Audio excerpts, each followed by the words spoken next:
President Putin has made his first public comment since the mutiny by the Wagner mercenary group ended, saying any attempt to stir up turmoil in Russia was doomed to fail. During a TV address, Mr. Putin said the leaders of the uprising would be brought to justice, but regular Wagner fighters could join the Russian army, return to their families or go to Belarus. And we knew, and we know, that the overwhelming majority of the fighters and commanders of the Wagner group are also patriots of Russia, devoted to their nation and the state. They proved this with their courage on the battlefield, liberating Donbass and Novorossiya. They tried to be used in darkness against their brothers in arms, with whom they fought together for the country and its future. For his part, the head of the Wagner group, Yevgeny Prigozhin, has insisted he hadn't been trying to topple the government. But his demand that the Defence Minister Sergei Shoigu be sacked appears not to have been met as he attended the audience with Mr. Putin. After just one day, we had only 200 kilometers left to Moscow. We entered Rostov city and fully took it under our control. It was peaceful, and civilians were happy to see us. We demonstrated a masterclass of what the 24th of February 2022 should have looked like. We did not aim to overthrow the existing regime. It was said many times. We turned back not to spill the blood of Russian soldiers.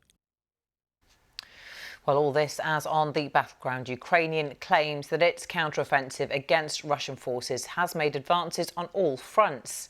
In the latest pictures, President Volodymyr Zelensky is seen handing out medals to soldiers who have been fighting in Bakhmut. Pro-Russian commentators say Ukrainian troops have crossed the Dnipro River and retaken a village near Kherson. Well, let's speak to our correspondent, Mayeni Jones, who's in Kyiv. Mayeni, welcome to you. And as we saw there, President Zelensky taking this opportunity to boost the morale of his troops by handing out these medals. There really does seem to have seen this as a positive move there, don't they?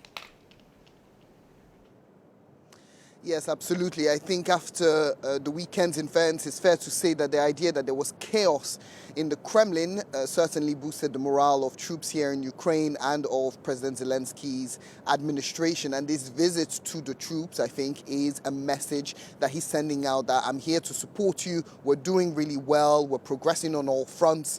And this counteroffensive is achieving what we wanted it to achieve. And I think it's also been important for President Zelensky to stay in touch during this time, throughout the weekend and during the aftermath, with NATO allies, including Joe Biden.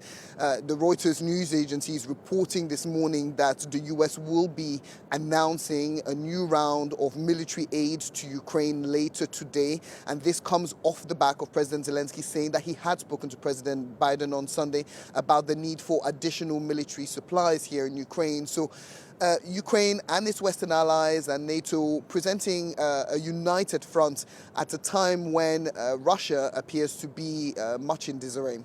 What's the feeling on the ground there when you're out and about? Does it feel like there is a shift of optimism, perhaps? You know, the kind of the small details of this counteroffensive, I don't think fully register for people here. It's kind of more what happens day to day in their lives in terms of shelling. Last night here in Kyiv, we didn't have any air raid sirens all night, which is quite unusual.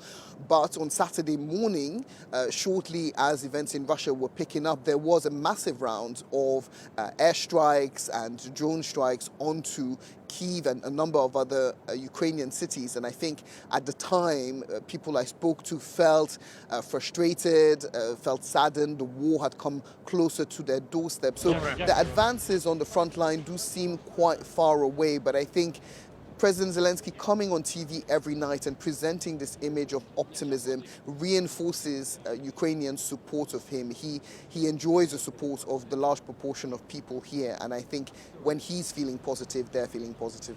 Yeah, and is there a feeling that perhaps the events in Russia over the weekend have further boosted the relationship between Ukraine and its allies, who have, of course, shown so much support? You mentioned there that communication between President Zelensky and President Biden. There's going to be another NATO summit coming up shortly, isn't there?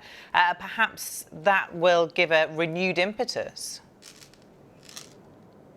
Absolutely. I think what's happened in Russia this weekend certainly has exposed some of the cracks at the heart of President Putin's administration. And for NATO, they see this potentially as a moment to kind of come together, strengthen their ties.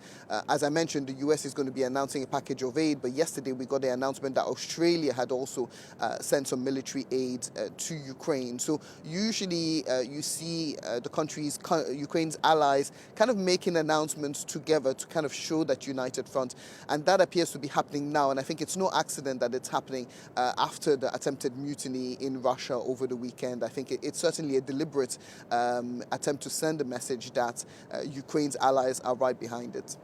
Mayeni, when it comes to the counteroffensive, there was a feeling that perhaps quite a few Ukrainian troops were being held back and we hadn't seen the big push yet. Is that still the sense that you're getting? Yeah, certainly the big kind of the main thrust of this counteroffensive hasn't started yet, but President Zelensky and his office sending the message that they are doing better, that they've recovered territory that's been under Russian control since 2014. They announced that over the weekend. Yesterday, they said they'd announced another settlement. We're getting reports from pro-Russian bloggers that they may have reclaimed some territory around Kherson. So really the information that's coming from the front lines right now is that whereas the very start of this counteroffensive 3 weeks ago might have been slower than the Ukrainians would have liked, and that's something President Zelensky told the BBC in an interview, now things are picking up pace, but we're still not at that kind of main push that will see Ukraine committing the bulk of its resources, including troops and equipment.